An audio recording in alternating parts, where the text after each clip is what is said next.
5 साल की बेटी बाजार में गोलगप्पे खाने के लिए मचल गई। किस भाव से दिए भाई? पापा ने सवाल किया। 10 रुपए के 8 दिए हैं, गोलगप्पे वाले ने जवाब दिया। पापा को मालूम नहीं था गोलगप्पे इतने महंगे हो गए हैं। जब वे खाया करते थे तब तो 1 रुपए के 10 मिला करते थे। पापा ने जेब में हाथ डाला, 15 रुपए बचे थे। बाकी रुपए घर की जरूरत का सामान लेने में खर्च हो गए थे। उनका गांव शहर से दूर है, 10 रुपए तो बस किराए में लग जाने हैं। नहीं भाई, 5 रुपए में 10 दो तो ठीक है, वरना नहीं लेने। ये सुनकर बेटी ने मुंह फुला लिया। अरे अब चलो भी, नहीं लेने इतने महंगे। पापा के माथे पर लकीरें उभर आईं। अरे खा लेने दो ना साहब, अभी आपके घर में है तो आपसे लाड़ भी कर सकती है। कल को पराए घर चली गई तो पता नहीं इसे मचल पाएगी या नहीं। तब आप भी तरसोगे बिटिया की फरमाइश पूरी करने को। गोलगप्पे वाले के शब्द थे तो चुभने वाले, पर उन्हें सुनकर पापा को अपनी बड़ी बेटी की याद आ गई, जिसकी शादी उसने 3 साल पहले एक खाते पीते पढ़े लिखे परिवार में की थी। उन्होंने पहले साल से ही उसे छोटी छोटी बातों पर सताना शुरू कर दिया था। 2 साल तक वह मुट्ठी भर भर के रुपए उनके मुंह में ठूंसता रहा, पर उनका पेट बढ़ता ही चला गया।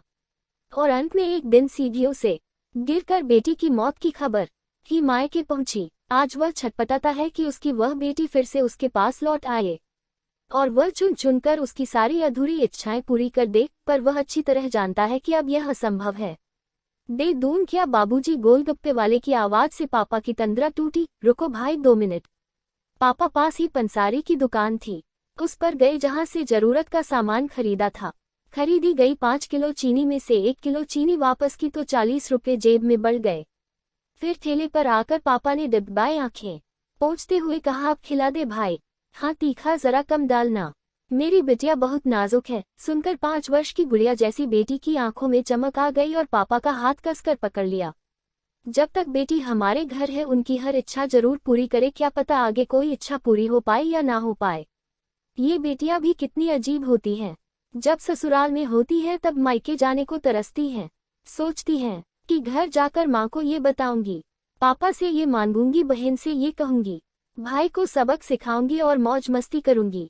लेकिन जब सच में मायके जाती है तो एकदम शांत हो जाती है, किसी से कुछ भी नहीं बोलती, बस माँ बाप भाई बहन से गले मिलती है। बहुत बहुत खुश होती है, भूल जाती है कुछ पल के लिए पति ससुराल, क्योंकि एक अनोखा प्यार होता है मायके में, एक अजीब कशिश होती है मायके में। ससुराल में कितना भी प्यार मिले, माँ बाप की एक मुस्कान को तरसती है ये बेटियां। ससुराल में कितना भी रोएं, पर मायके में एक भी आंसू नहीं बहाती ये बेटियां, क्योंकि बेटियों का सिर्फ एक ही आंसू माँ बाप भाई बहन को हिला देता है, रुला देता है। कितनी अजीब है ये बेटियां, कितनी नटखट है ये बेटियां। भगवान की अनमोल देन है ये बेटियां। हो सके तो बेटियों को बहुत प्यार दें, उन्हें कभी भी न रुलाए, क्योंकि ये अनमोल बेटी 2 परिवार जोड़ती है, 2 रिश्तों को साथ लाती है अपने प्यार और मुस्कान से। हम चाहते हैं कि सभी बेटियां खुश रहें हमेशा, भले ही हो वो मायके में या ससुराल में। खुशकिस्मत है वो जो बेटी के बाप हैं।